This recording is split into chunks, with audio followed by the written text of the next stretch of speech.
नमस्कार, आप देख रहे हैं संस्कृति टीवी। हम पहले भगवान शिव और माता पार्वती की पुत्री अशोक सुंदरी के बारे में बात कर चुके हैं। आज हम आपको उनके तीसरे पुत्र के जन्म के पीछे का रहस्य बताएंगे। यूँ तो समस्त संसार शिव पुत्रों भगवान कार्तिकेय और भगवान गणेश के विषय में जानता है, किंतु बहुत कम लोग ये जानते हैं कि उनका तीसरा पुत्र भी था। वो पुत्र देवता नहीं बल्कि एक दैत्य था।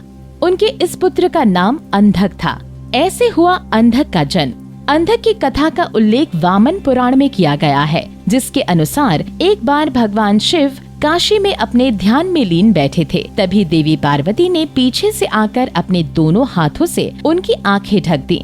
माता के ऐसा करने से एक ही पल में पूरे जगत में अंधकार हो गया। तब संसार को बचाने के लिए भगवान शिव ने अपनी तीसरी आंख खोल दी, जिसके बाद फिर से पूरा जगत प्रकाश में डूब गया। ऐसा करके भोलेनाथ ने संसार को तो बचा लिया, किंतु उनकी तीसरी आंख की रोशनी से जो तप उत्पन्न हुआ, उससे माता पार्वती को पसीना आ गया। इस पसीने की बूंदों से एक बालक का जन्म हुआ, जो कि दिखने में दैत्य के समान भयानक मुख वाला था। जब देवी ने भोलेनाथ से उस बालक के उत्पत्ति का कारण पूछा, तो भगवान ने उसे उनका पुत्र बताया। उस बालक ने अंधकार की वजह से जन्म लिया था, इसलिए उसे अंधक नाम दिया गया। किसी भगवान शंकर ने अपने पुत्र अंधक को वरदान में दिया, और क्यों? ऐसा माना जाता है कि हिरण्याक्ष नाम के असुर ने पुत्र प्राप्ति के लिए भगवान शिव की घोर तपस्या की। तपस्या से प्रसन्न होकर भगवान ने उसे अपना पुत्र अंधक वरदान के रूप में दे दिया। अंधक का पालन पोषण असुरों के बीच में ही हुआ और आगे चलकर वो असुरों का राजा बन गया। अंधक ने ब्रह्मा जी से मांगा था ये वरदान। कहा जाता है कि अंधक बहुत ही शक्तिशाली था, किंतु वो और भी बलवान बनना चाहता था। इसलिए उसने ब्रह्मा जी की तपस्या की और उनसे वरदान मांगा कि उसकी मृत्यु तभी हो जब वो अपनी माता को बुरी नजर से देखे, अन्यथा किसी भी तरह से वो ना मर सके।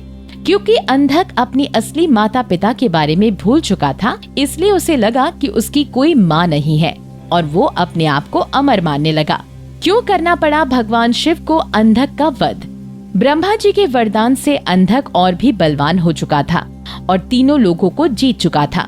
वह त्रिलोक विजयी था, इसलिए वो सबसे सुंदर कन्या से विवाह करना चाहता था। जब उसे ये पता चला कि देवी पार्वती पूरे जगत में सबसे रूपवती स्त्री हैं, तो वो उनके पास विवाह का प्रस्ताव लेकर गया।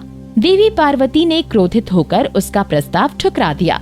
इससे उद्विग्न होकर अंधक उन्हें जबरदस्ती उठाकर ले जाने की कोशिश करने लगा। तभी माता ने भोलेनाथ का आह्वान किया।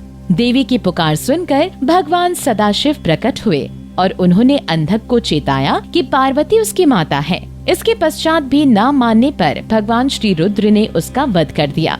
वामन पुराण में बताया गया है कि अंधक भगवान शिव तथा देवी पार्वती का पुत्र था, परंतु एक अन्य कथा भी है जिसके अनुसार अंधक ऋषि कश्यप और दिति का पुत्र था, जिसका वध भगवान शिव ने किया था। दोस्तों, उम्मीद है आपको हमारी ये जानकारी पसंद आई होगी। ऐसी ही तमाम जानकारियों के लिए देखते रहिए संस्कृति टीवी।